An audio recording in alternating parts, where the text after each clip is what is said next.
and gentlemen, welcome along to Mr. Australia ANZAC Day special webinar. I'm Michael Westdorp. Welcome Glenn through, Mark and Terry Blake are all online with us. We're going to move to a bit of an ANZAC service. Again, welcome along. We're going to move through an ANZAC service before we meet our special guests, Scott Dawson, Glenn Frew, Mark and Sherry Blake. So bear with us, ladies and gentlemen. It's a very, very special day. And obviously for those who are in the military or have served in the military, ANZAC has a special meaning for them.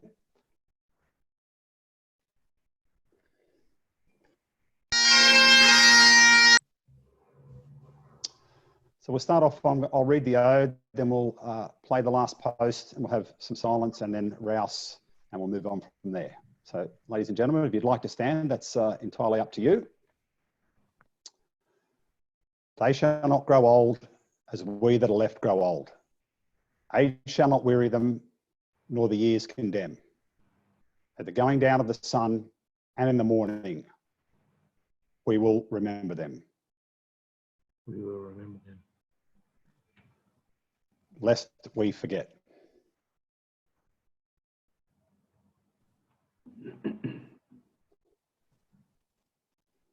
Again, if you'd like to remain standing, there's a little bit of a lead into this.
Lest we forget.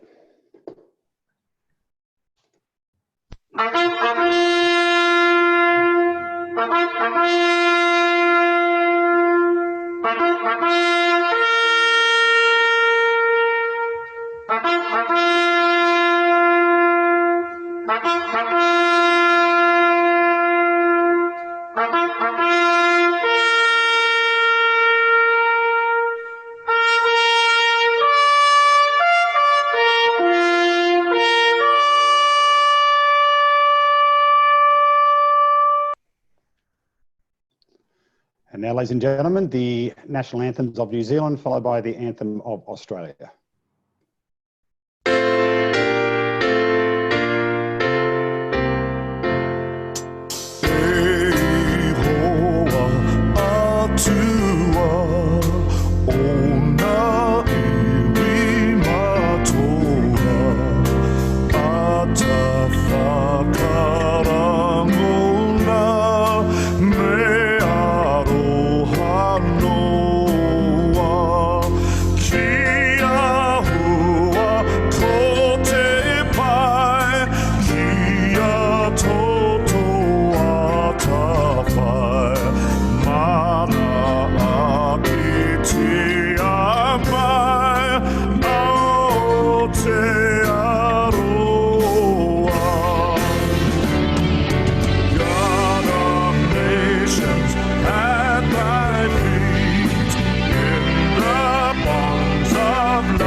ladies and gentlemen, just to finish off our opening service here, The Last ANZAC, a song about the final ANZAC.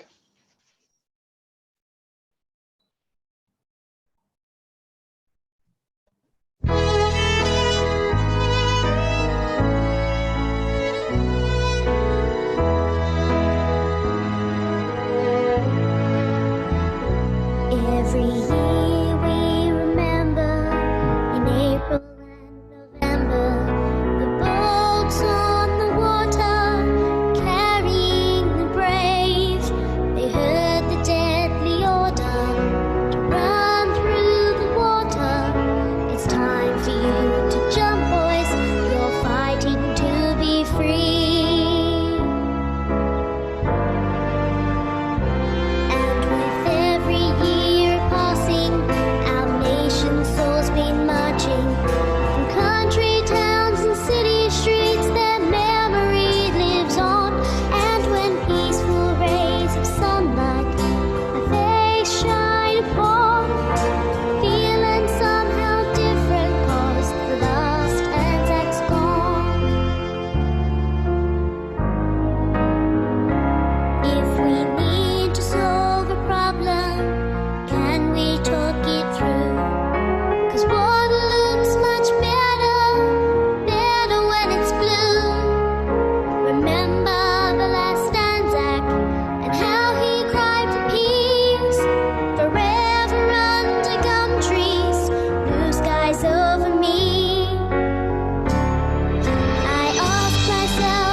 Well, welcome along, everyone.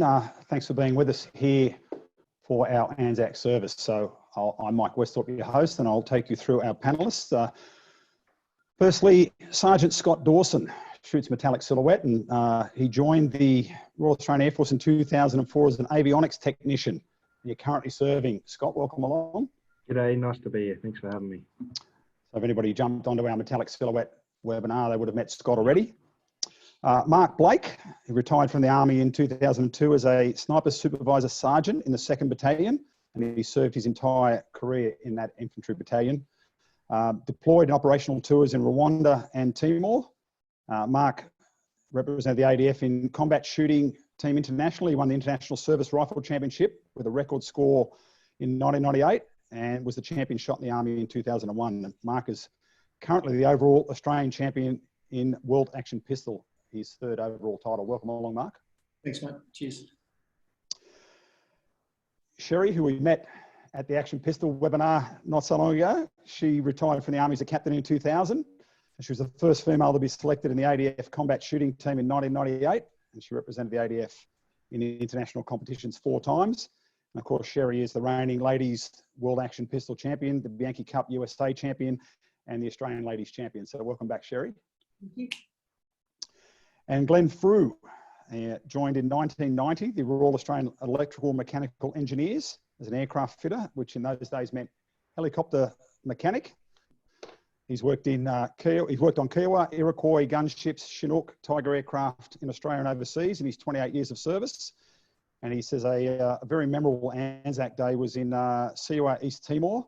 We had the New Zealand Air Force unit on their left and the New Zealand artillery on their right. As the light came up and the dawn broke, we were the Aussies and Kiwis deployed in the ANZAC spirit. So very special there. Glenn is a president of Pistol NT and has a passion for black powder events. Welcome along, Glenn. Thanks very much. So for all our people joining in, there's a Q&A button on the bottom of your panel there. So if you want to ask a question of any of our panelists, please do that. We've got someone there on the chat. And someone's just saying hello on the panelist chat there. So welcome along. So Scott, starting with you, you're currently serving. You spent, first posting was in the FA-18A class Hornet in Williamstown, Newcastle. That was your introduction after training to the Air Force?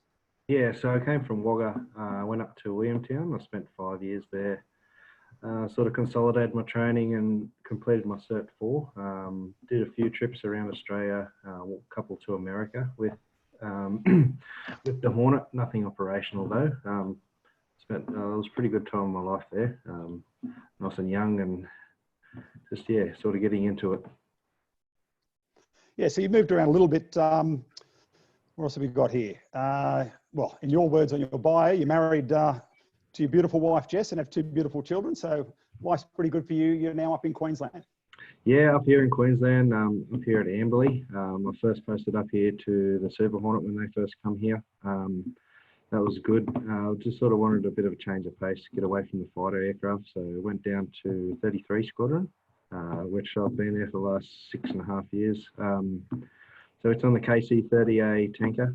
It's a lot bigger, based on the A330, and it can go a lot more places, which is good. So we do a lot of international travel. We've been deployed with 33 Squadron 3 times over to the Middle East region, and yeah, we do 4 months at a time. So we live in a tent, and it gets pretty hot over there, up to 60 degrees. So it's a bit of a change of climate over there. Yeah, these are big, based on the A330s. These are refuelers, aren't they? Yeah, so they refuel our Air Force and coalition partners, mainly the fighter aircraft, because they've obviously got a smaller range. So we will deploy with them and get them to where they need to be. So I just want to clarify something from when you were on the Metallic Silhouette webinar.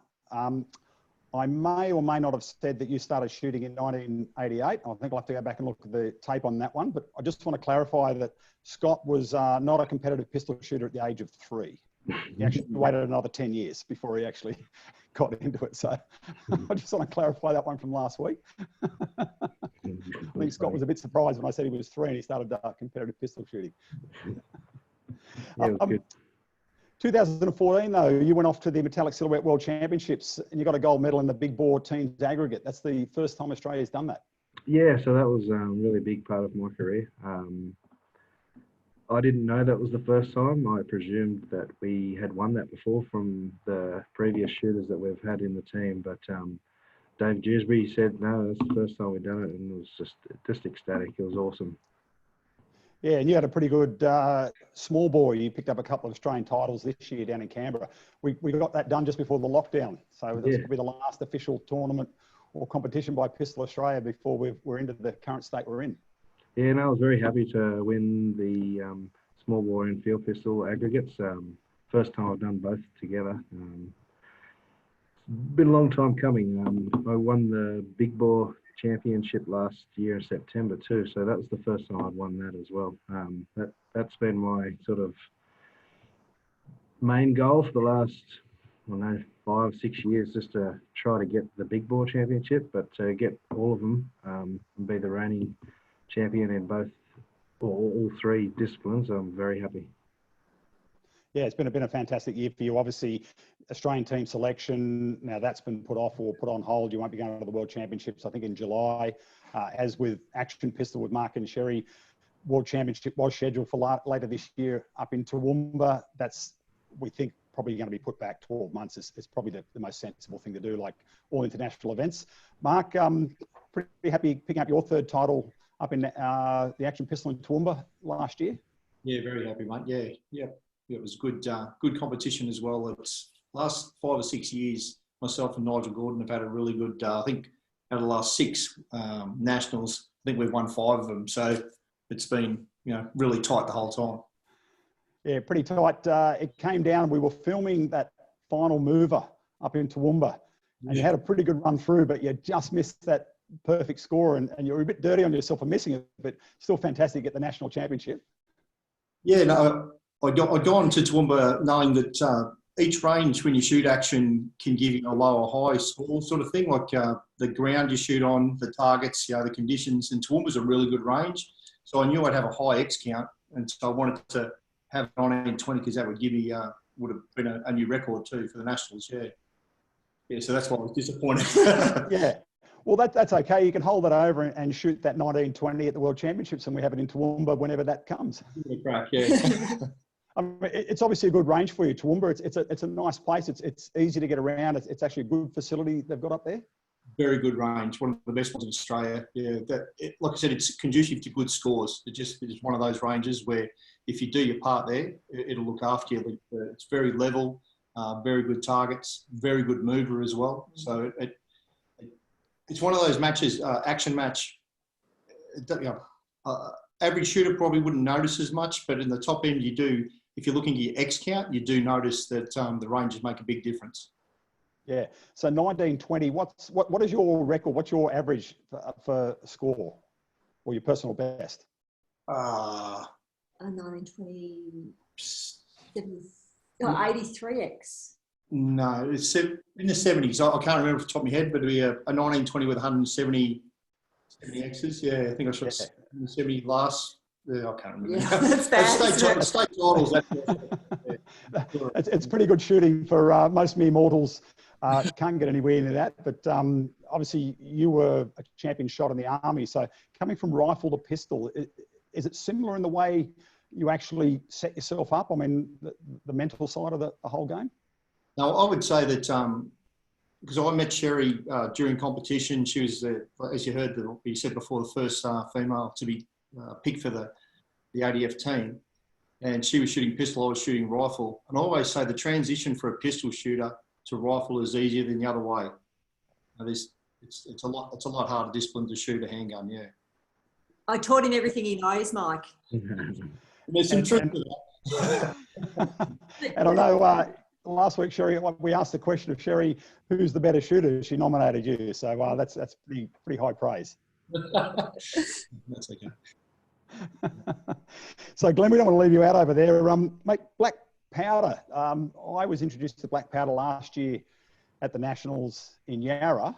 Mate, that's quite an amazing little range to go into when that's still happening. Absolutely. It's just wonderful.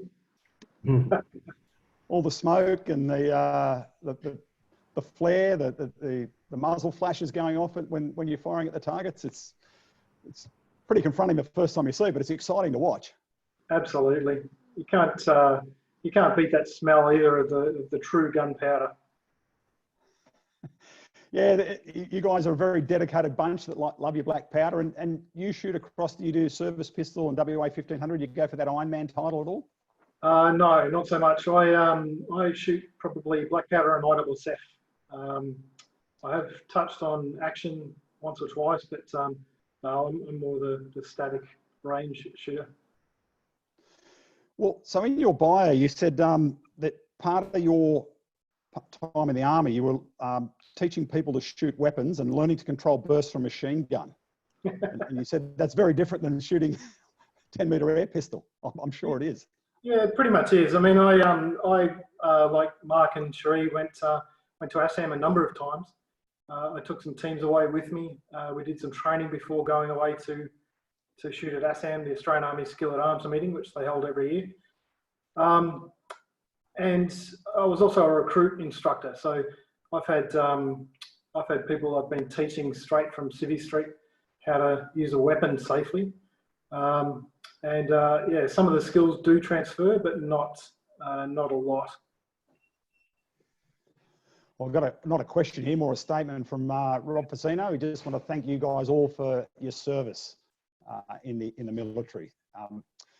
ANZAC Day is something pretty special if you're in the military. Obviously, some of you have been deployed overseas, and it must build that bond with your compatriots that you serve with.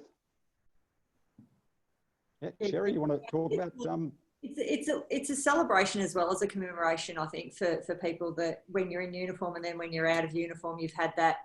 It's just that sort of invisible bond with everyone. Everyone knows what they've been through, whether you've been deployed on operations or not. Everyone has that respect for it, and for the people that have gone past, you know, previously as well, obviously.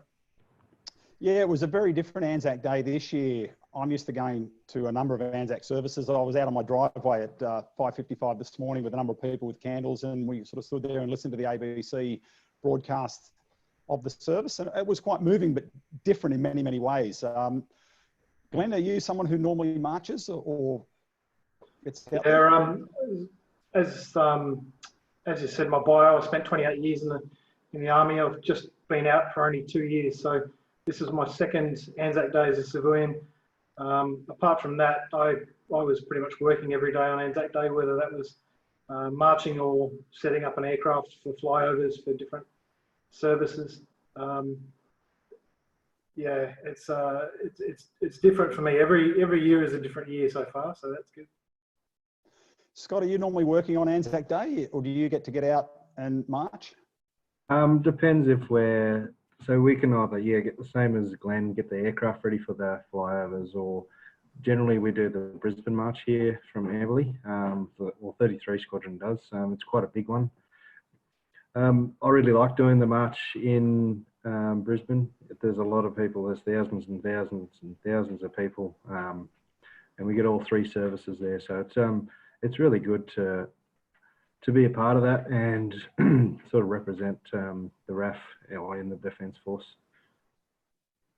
It's certainly, ANZAC over probably the last 5 years or more has become, I think, bigger and more noticed, and there's a lot of younger people in Australia getting to be part of it. Some of the ANZAC services I host, we have a lot of school kids and sporting teams come and they represent, and they might wear their grandfathers or great grandfathers medals, and they're very, very proud. It's really quite moving. Yeah, I really think the culture of today's younger kids is changing to recognise the ANZACs these days. I've done a couple of services at my wife's school, November, Remembrance Day and ANZAC Day, and the little kids, they come up and give you a cuddle, and it's really moving that they're sort of starting to get taught that at that really, really young age, and their parents are making sure they come out to the driveway in the morning. So we had a fair few kids out there this morning. It was really, really good. My little Charlotte came out. Of course, my 1-year-old was still in bed, which was good. But Charlotte was out there. She woke up and said, "What are we going outside for?" And then she remembered there was ANZAC Day. She was really excited for ANZAC Day. It was awesome. Yeah, so I've got a question actually has popped up for you, Scott. As the current serving Defence Force member and a member of the Australian Metallic Silhouette team, how hard is it to meet selection criteria, especially with the attendance at national championships when you're subject to a deployment at any time? Do they give you any dispensation because you represent Australia in a sporting sense? So when I do get deployed, if I'm deployed over a national championship, I will miss out for team selection, which is a bit unfortunate. I don't want any special whatever it is, but the RAF is pretty, they try to get everyone into their inter-service sports, or they're very supportive of people being in the RAF, being in their different sports. I work a bit of weekends these days, so sometimes I just don't take the leave and I'll miss out on the shoot. So I think last year to qualify for this year's team, I only did the minimum amount of shoots. So I was just lucky they're all good ones. Yeah, they're all good.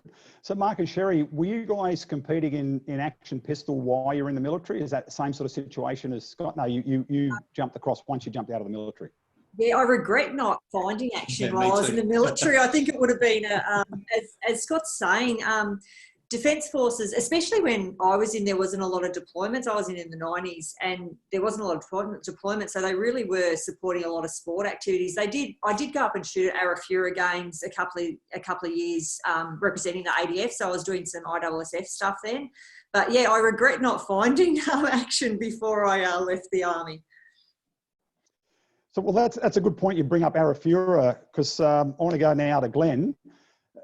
Is there rumours that you may be applying to get pistol shooting back into Arafura Games?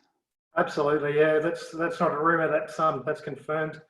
We put a case forward to the major events planning committee up here to try and get pistol shooting back into the Arafura Games. We put a fairly strong case forward.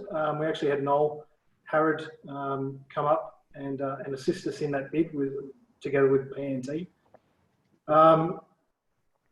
We actually had to go back a number of times, and at this stage we're unsuccessful to get pistol shooting back into the Arafura Games. I won't give up. We won't give up. We'll continue to try and push that. Even if we can start off with a very small competition one year, we can build it up to shoot all the disciplines at another time. Yeah, it's such a great festival. I got to go to Arafura a few times in other sports, and it's such a wonderful get together. It's, you know, for people who maybe don't get to the Olympic level, it's a few rungs below that, but it's that same sort of festival experience. You get an opening ceremony, you get all these different competitors from all over Southeast Asia and Australia competing together. It's a wonderful experience. And it's in Darwin. It's the NT. I mean, you can't beat it.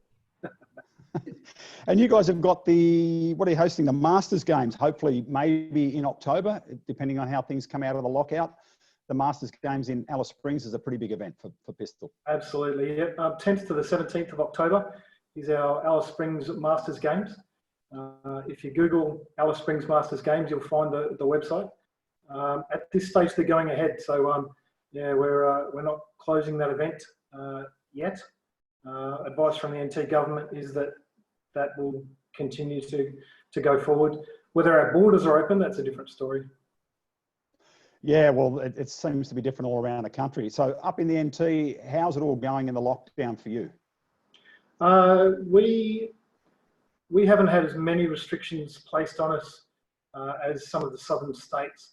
We've had 28 confirmed cases and no community transmission. So we haven't had that breakout. It's all been from imported or overseas travellers coming back with the virus. So at this stage, we're in pretty good shape. Fingers crossed. Mark and Sherry, you guys obviously at home, dry firing, training, trying to keep the eye and doing the best you can, but you're waiting to get back on the range, doing nothing, like most of us. We've loaded a lot of ammo, but we haven't done much dry fire, but that's okay. We'll get there. I was thinking today, normally our ANZAC Day sort of routine is dawn service in town, and we catch up with some friends for breakfast. And in the afternoons, we'd probably be at the range this afternoon because we're only about 2 weeks out from when we would have been flying off for Bianchi. So we would actually be in a bit of a peak for training right now, ordinarily.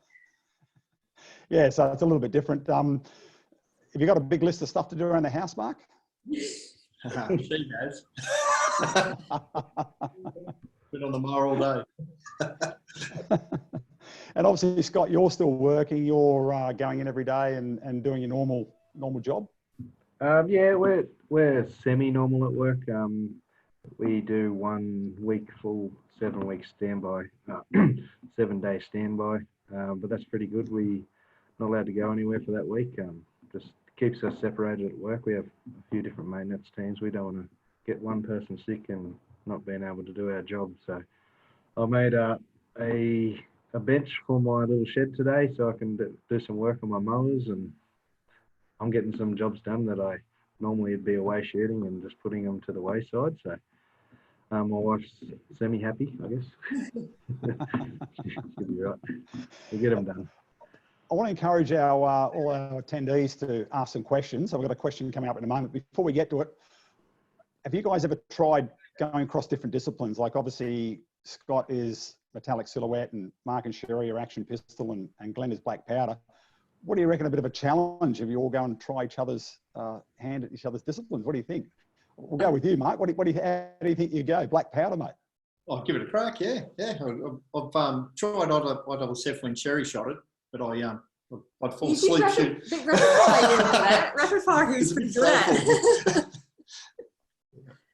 Yeah, so rapid fire he was pretty good at, and then he was getting a bit too good, so I wouldn't let him use my gun anymore.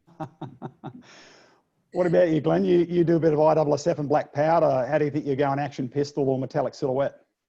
I've tried action pistol. I don't mind it. It's not a bad shoot. I will try that again later on. But metallic silhouette, no, I've never actually looked into that. So yeah, happy to give it a go. Absolutely. Well, let's pitch it now, Scott. Are you going to have a go at action pistol, mate? I reckon you go all right in the mover. It probably wouldn't go very good, but I'd give it a go because we're used to shooting at stationary things, right? So, well, the plates, I mean. Sorry? You'd have to kill it in the plates, wouldn't you? You'd have to be shooting the centre of the plates out. I guess the skills are transferable. We'll see what happens one day. So I've got a question from Susie for everyone, and we'll probably throw it to Sherry first. Thanks for the rich conversation on this special day. A question for the panel. Any thoughts around the engagement of school cadet corps in shooting events and competitions? Is that... We locally have a...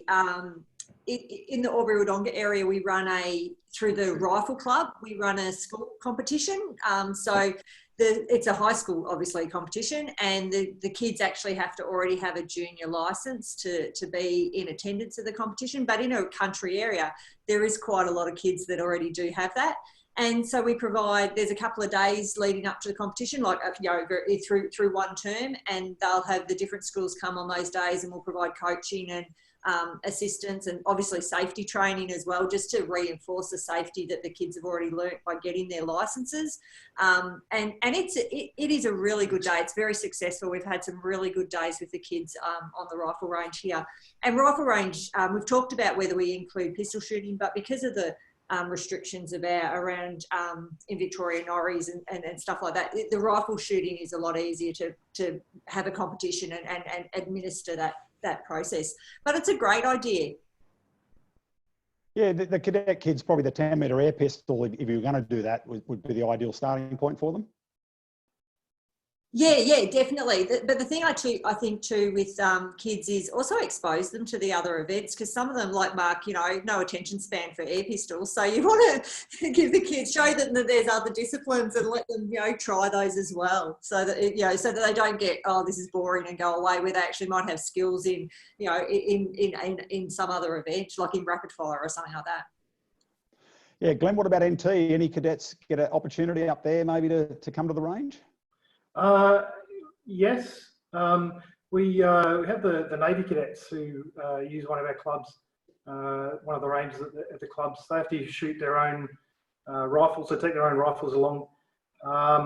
But we've actually got a schools program. One of the teachers up here at one of the colleges brings down a class of kids, and they do a 3-week, 4-week, once a week activity with Joe Hutchison out at Palmerston Range, and they do a lot of great work, and we actually find it's a fairly good recruiting tool as well. If we can get the kids on board, then mum and dad join the club as well, so yeah, it becomes a great recruiting tool. Yeah, it's one of the things we always talk about. It's such a family thing, especially metallic silhouette.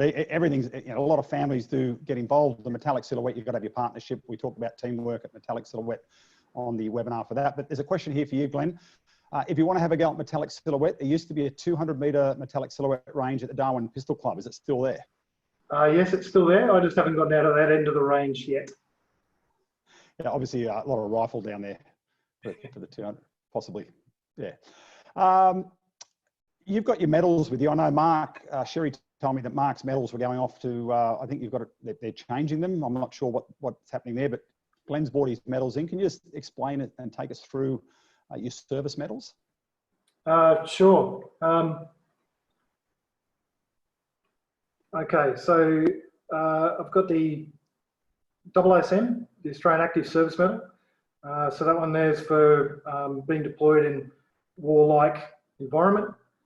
Interfet medal, so the International Force East Timor, when deployed to East Timor. Long service medal with a couple of clasps. So after 15 years, you get the long service medal, and then every 5 years after that, you get a clasp, which is there. So that's long service. The ADM, Australian Defence Medal.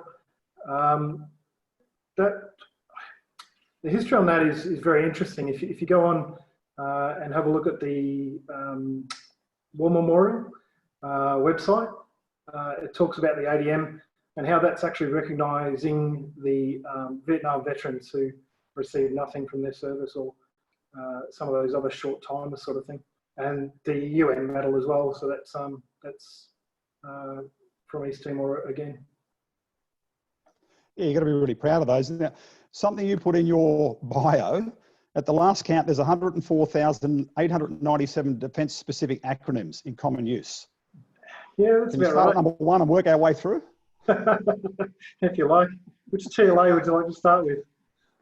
Yeah, no, I know through world sport and Olympic sport, they have a lot of acronyms for everything, and you got to try and work out where you're going. But obviously the military, for all your different ranks, obviously many, different departments and sections that have acronyms for them. Yeah, there's different worlds of acronyms as well. I mean, the banking community's got a whole bunch of acronyms through there. So yeah, I mean, I think the Defence DSTO, Defence Science Technology Office, actually collected them all, and that's where I got that figure of 104,000. Yeah, that's incredible, incredible. So question for Mark and Sherry, how's your business going with the current virus issue? So maybe let us know what you guys are doing. Obviously, you're both out of the army and you're working your own businesses. We help out. A friend has a gun shop in Wodonga, and we both help out in that shop. And it's been a real struggle because the Victorian restrictions that the Victorian government has put on gun dealers in Victoria is so restricting sales to people who aren't primary producers, essentially. In a nutshell, it's a bit more wordy than that. But the frustrating thing for us is people can just drive 10 minutes across the border and buy whatever they want. So it's actually really hurting us at the moment. The gun shops in Melbourne, they're hurting too, but they don't have the problem where people can still just go buy what they need across the border. So it's really an unfair situation for us at the moment. Yeah, it's tough. It's tough for a lot of businesses, obviously, and you guys are feeling the pinch as well. But question here, how can someone start shooting action pistols? So I guess first thing is they've got to get a pistol license, probably get onto your state body, get onto Pistol Australia, find your local club, and then have a hunt around and see who offers action pistol. If they're already in the pistol community, it's much easier, I'd imagine. Absolutely. So they have to, as you know, Mike, and as you said, they have to join a club anyway, and join I suppose the closest club. And I think as we mentioned in the action webinar, is a lot of clubs may not have the targetry, like a moving target or some of the other targetry that's needed for action pistol, but you can still practice the basic skills. And Mark and I, we didn't have a moving target to train on for probably the first 3 or so years that we were shooting at. And we would just, when we were going to a competition, we would just go a day early and arrange that we could have a couple of, practice sessions on the mover beforehand. So it wasn't ideal, but we just made do. And there's other options you can do. We can learn to shoot static and that sort of thing. And there's, if you come to an action open in your state, even if it's not your local club and you're just learning, people there will tell you, people are very generous with their time and they'll help you out and give you some training tools if you don't have the targetry for those specific matches. Yeah, so that person who just asked that question, they can email pawebinar@pistol.org.au and you can get your details and we can put you in touch with your local club wherever you live. We can or contact your state organisation. Yeah, definitely. Through the state. Yeah, that'd be great. Yeah, come and play. It's good fun. Yeah. It's definitely not easy. So question for Scott, is the military good with leave to compete for Australia domestically? Well, we covered that, but you can answer that one again. How is the military looking after you to go off and compete in your metallic silhouette? International is really good. They provide you, especially when you, well, they give you 1 week's training leave and 2 weeks competition leave. So that's about 3 weeks per financial year. I only use my annual leave when I need to go away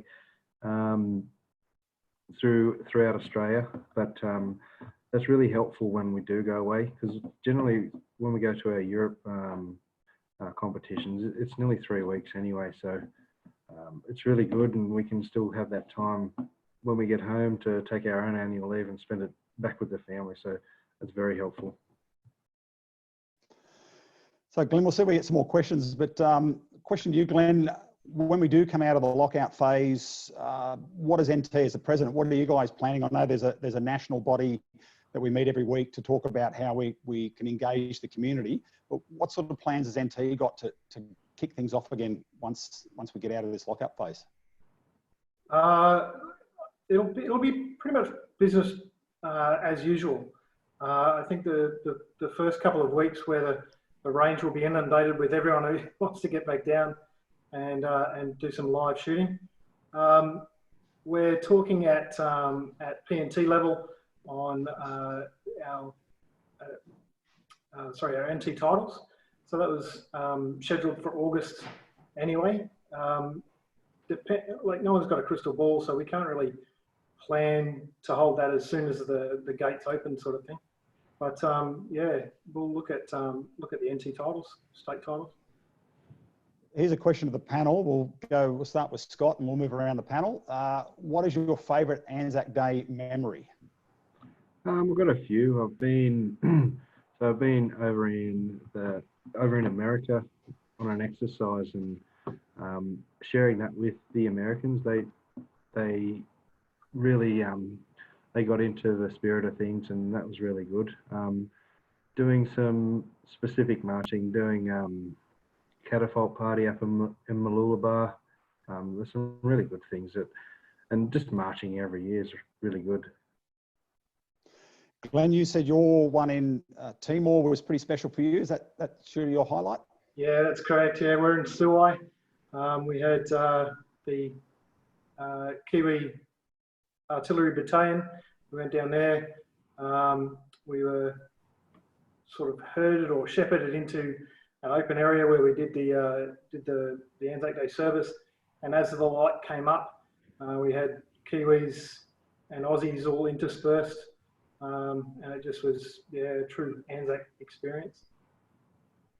Mark, yourself, I actually didn't ask you whether you marched and what's your favourite ANZAC memory?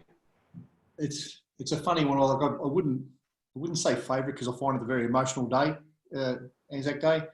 But the most stirring one I'd have memory-wise would be on the battalion parade ground with a really good commanding officer that after they read the roll of honour in an infantry battalion, you can imagine there's a lot of names on there. He would select somebody from that honour roll and read about them, about how they joined the army and all that. They're the ones that sit in my head, I suppose. Yeah. Sherry?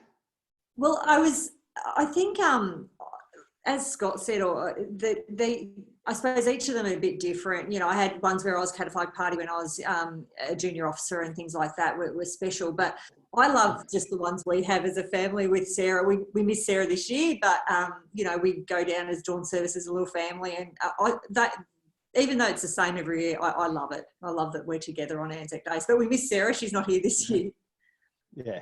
Well, for me, I MC an ANZAC service at my local area, and one of the guys is a local historian, and he's done research into everybody in our area who served in the First and Second World War.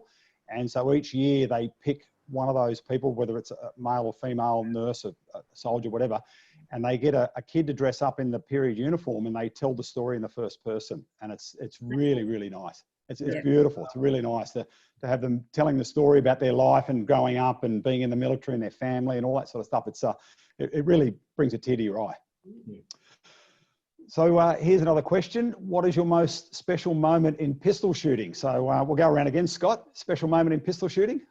I think my first really special moment was shooting my first perfect score of 40 in Unlimited. I did it at the Nationals up here in Brisbane that year, and I was very, very nervous. The sights were definitely not very still. I was lucky to hit the last round, but it went down, and was stoked. It was very, it's a good feeling to get your first one. Yeah, to get that 40 straight out, it's like Mark getting the 1920. It's not easy to do, and so when you get it, it's pretty special. Glenn, what's your most memorable moment in pistol shooting? I was just trying to rack my brain and think of a specific one. There's a lot of good moments in pistol shooting. I can't find a negative thing about it. I really do enjoy attending New South Wales Black Powder Open, the state titles down there. And it's just a really good family sort of orientated mate comradeship event. So I don't really have one specific moment.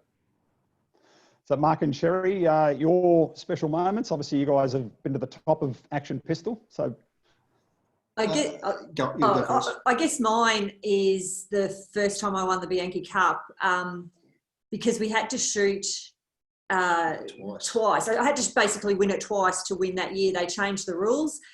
So I shot the qualify. They made it a qualifying round, and then the top four of each division and category went and shot it again on the Saturday. And I'd shot a record score going in my qualifying round, and I was pretty stoked. I cleaned the mover. I dropped a couple of points, I think, in prac, but I was pretty stoked with an equal record score.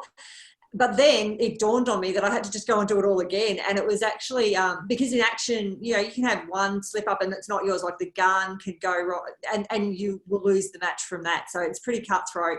So it was, and Mark was shooting in the final as well, but he wasn't paying attention. I think he kept watching, was coming over to see what was happening with me, because and the mover broke down in the final. The mover broke down halfway through my shoot. Like things were just going wrong, but I managed to shoot, hold it together. And it's very hard when you're in that small little group of 4 women to not see what the others are shooting, to try and focus just on yourself. Like that's the way I need to do it. I don't want to know what other people are doing, because it really doesn't matter. It's what your performance is. And so, yeah, to win that first one and have to shoot twice to win it was special. And they don't do that anymore. So I'm the only one who would have had to shoot it twice to win. So yeah, a lot of cameras, big crowd there at the Bianchi Cup, so a lot of pressure. Mark, What about what's your most memorable moments, mate? 2018 Bianchi Cup. I shot a 1920 there, and when Doug Coney's won 17 Bianchi Cups, and he's by far the best action shooter of all time. And if he shoots a 1920 at Bianchi, you come second, even if you shoot a 20. But I actually had the same X's. I had to go back to long X's to determine who the higher place out of that. So that was probably the highlight, I think, of action shooting for me. Yeah, because he beat Doug. You beat Doug, yeah. Okay, fantastic. Another guy who won, Adam Sukowski, who's from the Army. The Army marksmanship unit in the US is phenomenal. Like they, I think half their Olympic team or more probably come from that, in all disciplines, in shotgun, pistol shooting, whatever, all come from that unit. It's a phenomenal unit. And there was one guy there who'd actually won the production division 2 years earlier, went and shot a 1920 with a metallic gun. Like he's a phenomenal shooter the year before. So he'd won that and he changed over to open. But because he hadn't shot open before, he was out of rotation. So he actually didn't have to shoot the mover last. And like, I'm biased. I think Mark, got sort of ripped off that year by having, with the other guy not having to finish on the mover. But he is you can't take away from him. He's a phenomenal shooter. Rain as well. And it started raining. It was just everything, lots of things could have gone wrong, but that was a great shoot. Yeah. We got to share it together. Yeah, so it was really good. Yeah. That's fantastic. That's fantastic. What's your favourite event each year? We'll go around with Scotty. They're asking a question here. What's your favourite event each year on the calendar? Yeah, so mine's up at my local club, Toogoolawah. We shoot a 4-day weekend. We do all 10 events. So we do small ball, field pistol, and big ball. So we're up there for all the 4 nights. So we have really good campfires and really good camaraderie. Pretty big attendance for metallic silhouette for that one. And it's in July, so it's probably the coldest part of the year up here, but it's not too bad. So you just rug up and put a few logs on the fire and have a good time.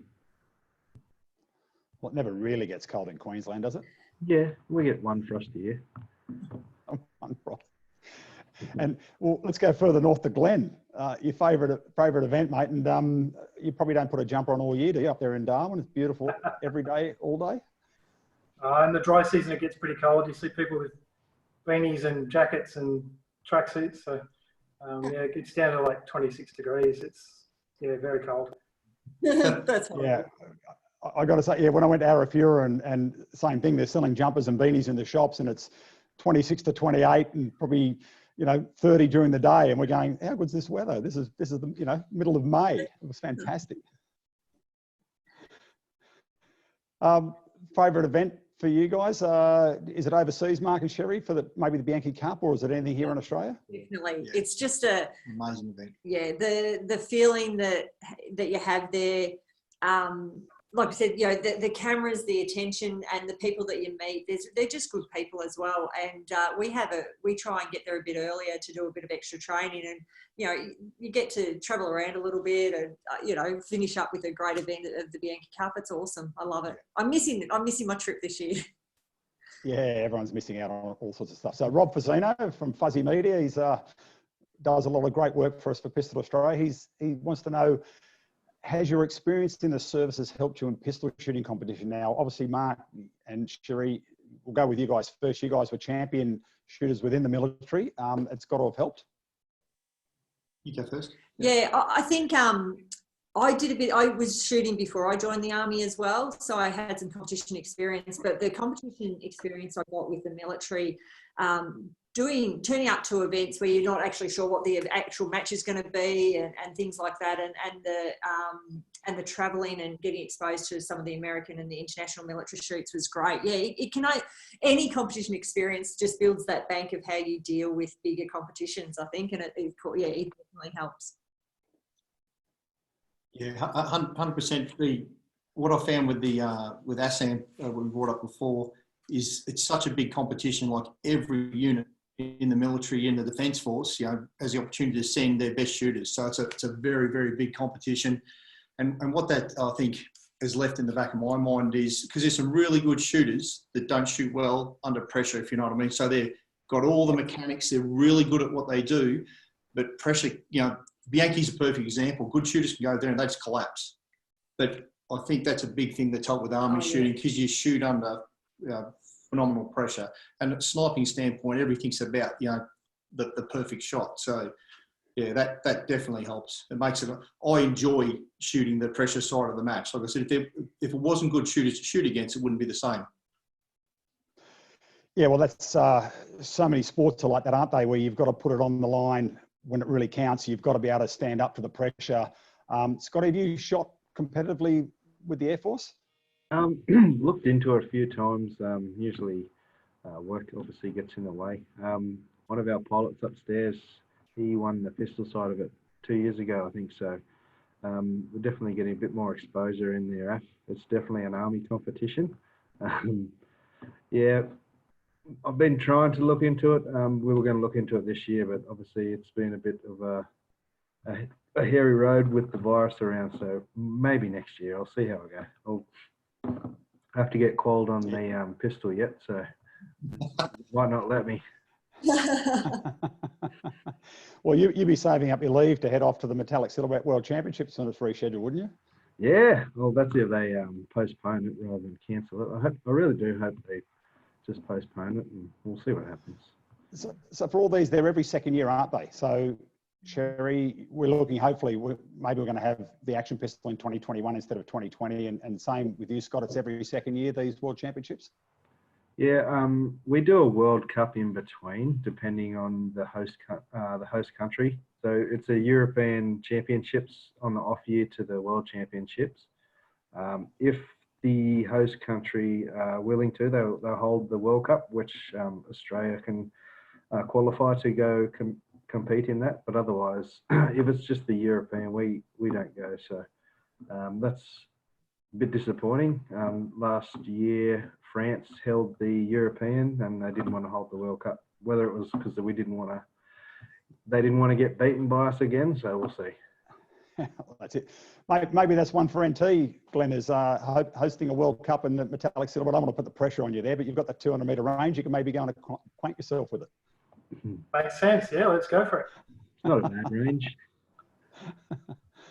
Okay, we've got another question here and then we'll probably wrap it up. Can you imagine any changes that will be implemented in response to coronavirus when the competitions return? Well, that's a tough one, isn't it? Any changes? I mean, obviously, maybe starting with you, Glenn, I mean, you can't anticipate there's going to be rule changes. Obviously, maybe qualification to tournaments, to competitions.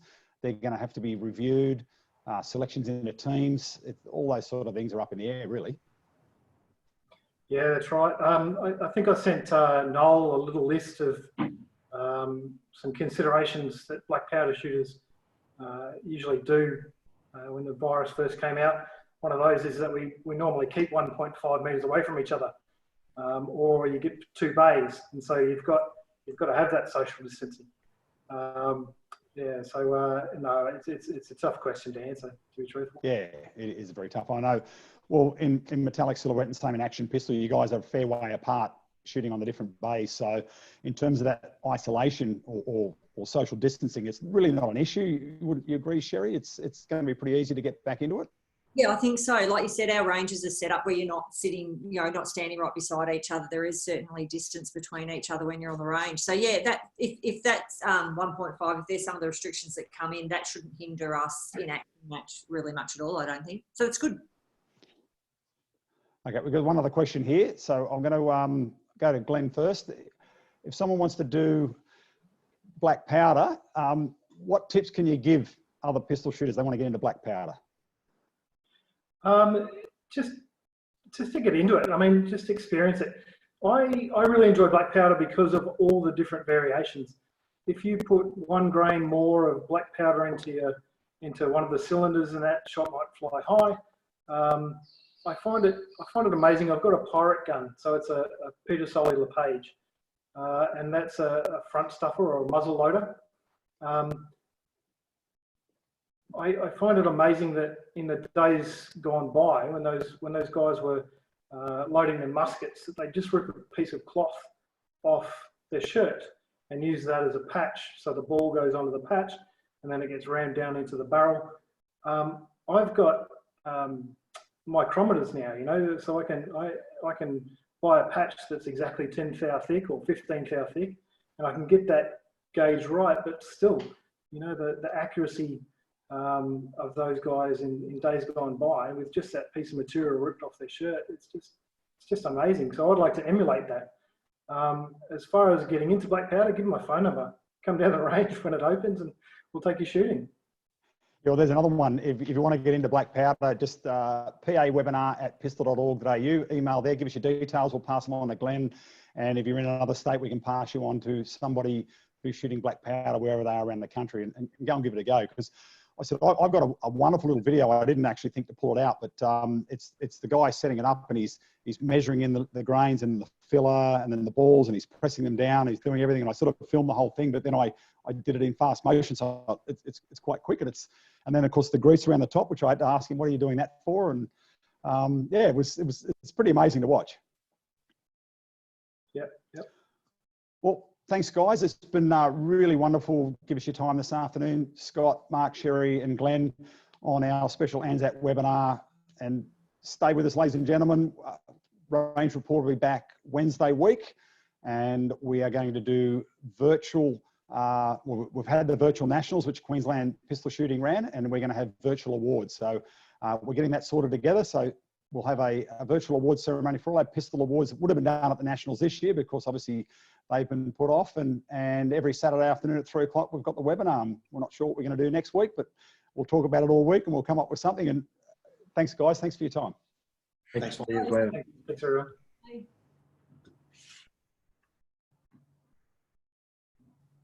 And finally, I'd like to thank again all our servicemen and women, past and present, for their services, and lest we forget on this very special ANZAC Day. I'm Mike Westdorp for Pistol Australia and all the state and territory bodies. Bye for now.